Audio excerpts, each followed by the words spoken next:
Hi, my name is Steve Martilli at Freedom Education, and in this video I want to talk about how to pinpoint poor self-esteem from a mile away. So I just came from a golf game, and the craziest thing happened. I get these insights from time to time, and one of the guys we were talking to at the dinner, as we were eating, had made a comment about something about like, oh hey, Steve, you didn't. I heard you didn't support the team that much, or you didn't like add any like more strokes or like help with the team much. And I said, oh, I had a couple putts, but that was it, And I'm not that good of a golfer. But the bottom line was, it was very clear to me in that moment that he was saying something derogatory or negative to me in order to feel better about himself. And so here's the thing you want to notice, that if there's probably people in your life where you've noticed this before, right? Where they'll say something negative about you to make them feel better.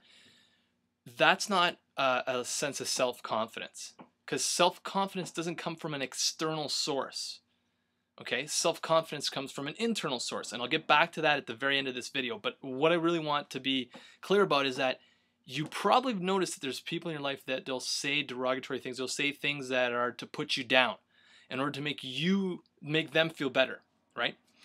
And those people, what I want to say about those people is that they have a low self-esteem, because external sources do not drive your self-esteem. Your self-image is what drives your self-esteem. Okay, more on that in a bit. So here's what to notice. If someone is making derogatory or negative comments about someone else in order to bring them down and make themselves feel better, if they're making negative comments about someone else, then I guarantee they're making negative comments about themselves.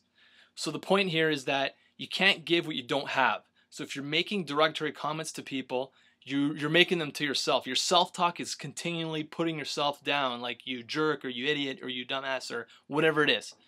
And that's a sign of very poor self-esteem. Now here's the thing to notice about yourself. Notice when you're putting other people down. And if you're putting other people down to make yourself feel better or to make you look good, then it's a sign of low self-esteem. Because like I said about halfway through the video, a poor self-esteem is someone who's driven by the external sources. A strong self-esteem is driven by your self-image, because self-esteem is always driven by an internal source, which is your self-image. It's the way you see yourself.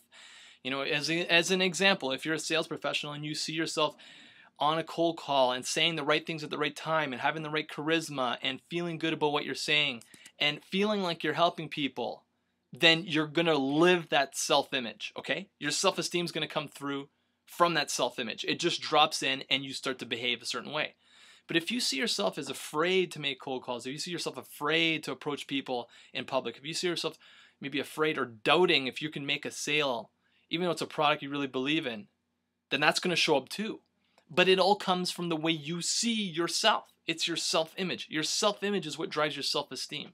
So, I hope that, someone who's in sales would take this and just be like, okay, I got it. I got to work on my self-image. How do you do that? Two ways. One way is just to use a visualization, and there's a gazillion articles on my blog about that. And another way is just to use some form of affirmations to build a positive self-image over time. Now, another example might be someone who's going in a job interview. You're going into a job interview and you're doubting yourself. You're like, I don't know if I should say this or say that, or I don't want to say the wrong thing, or I don't want to say something that I shouldn't say to them, and that's also a sign of poor self-esteem. You're doubting yourself, you're concerned, you've got these fears. That's all driven from the way you see yourself. But if you see yourself as successful, if you see yourself as competent, if you see yourself as confident, and saying the right things at the right time, listening to people, seeing yourself as a wise person, then you're going to live that. So my name's Steve Martilli at freedomeducation.ca. If you want to see more cool videos like this, make sure to subscribe to my newsletter. Thanks again for watching, and I'll talk to you soon.